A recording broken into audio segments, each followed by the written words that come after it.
Hi everyone and welcome to my kitchen. Today we are revisiting our beloved authentic red Mexican salsa, which we enjoy so much. Additionally, we're also gonna make a chipotle based one in a molcajete, which if you own a molcajete, you own part of history because they date back to pre-Hispanic times. How cool is that? I myself own about 4 to 5 of them. And you believe we only own 5?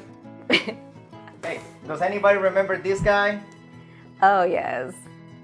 Molcajetes to the side, we are ready to make the first salsa, and I call it mother salsa because learn to make this and then you can experiment with different peppers, add a couple of tomatillos in there, and you can have a ton of different types of salsa with a variety of flavors.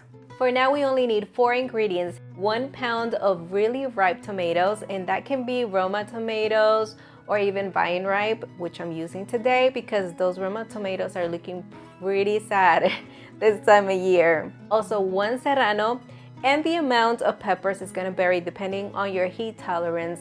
It is up to you if you wanna use more or less. Slice 1/4 of a medium white onion and make sure you keep that root area, that way they hold together. And 1 unpeeled large garlic clove. And I simply like to remove the stem area. Removing the core from the tomatoes really helps to ease the mashing process.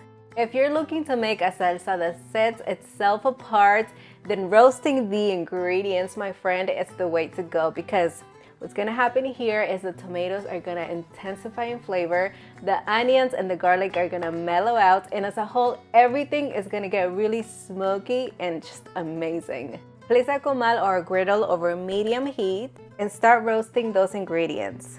As for the garlic, I like to leave it on the side, that way it doesn't burn and it has enough time to soften and roast. These need to roast until they blacken on all sides and are completely cooked. Some are gonna be ready sooner than others, so just remove them as needed. Salsas in Mexico are very popular and for a very good reason, especially in the rural areas where we face a little more of an economic crisis. Whenever there isn't enough food, we basically turn to corn tortillas, cheese, and a good salsa. My dad would go get wood from the mountains, my mom would fire up the chimney and make some amazing food.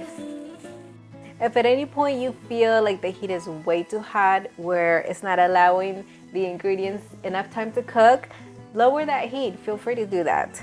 The onions are looking good, the serrano. And remember, these have to be really soft because if not, you're gonna have a hard time mashing all of the ingredients. Yay, the tomatoes are ready. Turn off the heat and we are ready to make our salsa.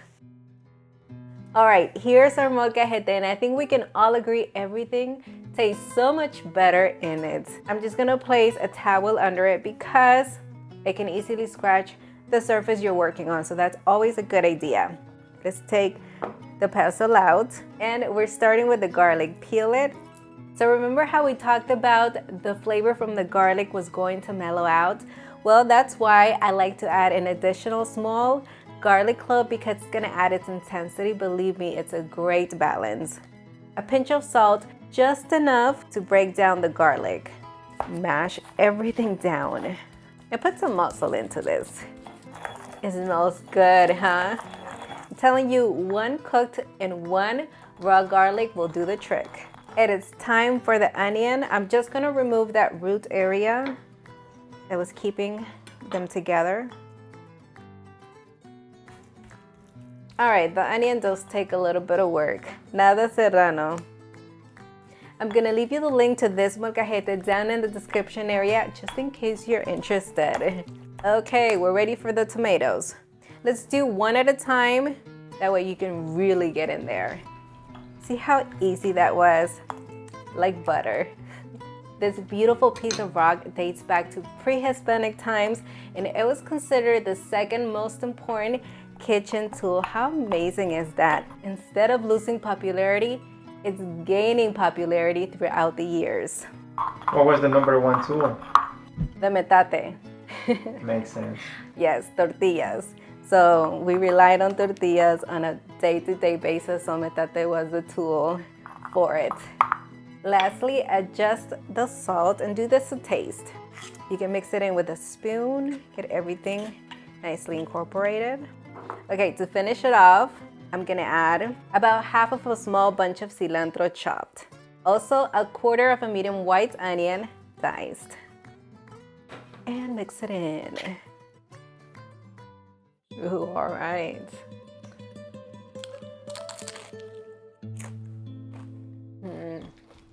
Oh my goodness, the simplicity, but the burst of flavor is just unbelievable. We almost forgot you, right? All right.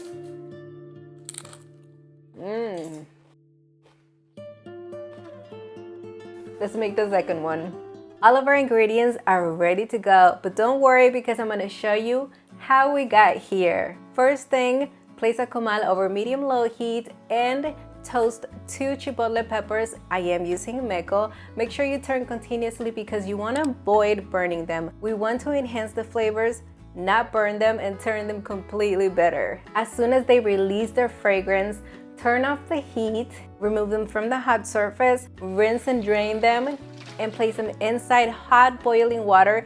That way they soften completely. On the same comal and over medium heat, roast half a pound of tomatillos, 1 garlic, a quarter of a medium white onion, and half a pound of tomatoes. And remove them from the heat as soon as they're ready. By this point, the chipotle should now be soft and pliable, so turn off the heat and leave them in the hot water until we need them. All right, let's make the salsa. First things first, let's peel the garlic clove. It smells so good. We cannot forget the small raw garlic clove. Pinch of salt, because we're gonna season at the end, and mash. Halfway through mashing, add in a quarter teaspoon of whole cumin and continue mashing into a paste. Ooh, it's completely broken down. Next, the white onions, and just remember to remove that root area. You can work the chipotle peppers one at a time. And to reduce that heat, feel free to remove the seeds, but make sure you use kitchen gloves because these are spicy.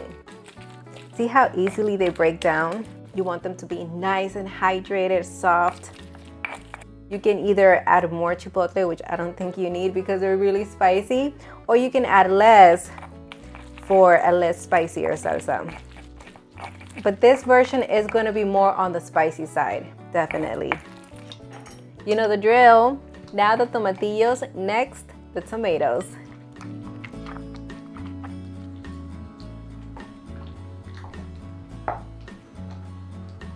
We are almost there. Let's show this salsa some love by adding some salt to taste. Stir it in. And just like that, this salsa is ready.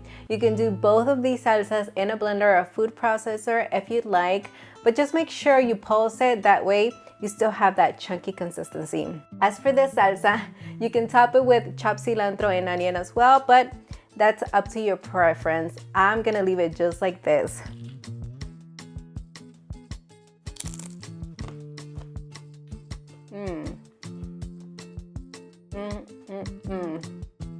This is so good. The cumin and the chipotles really come out.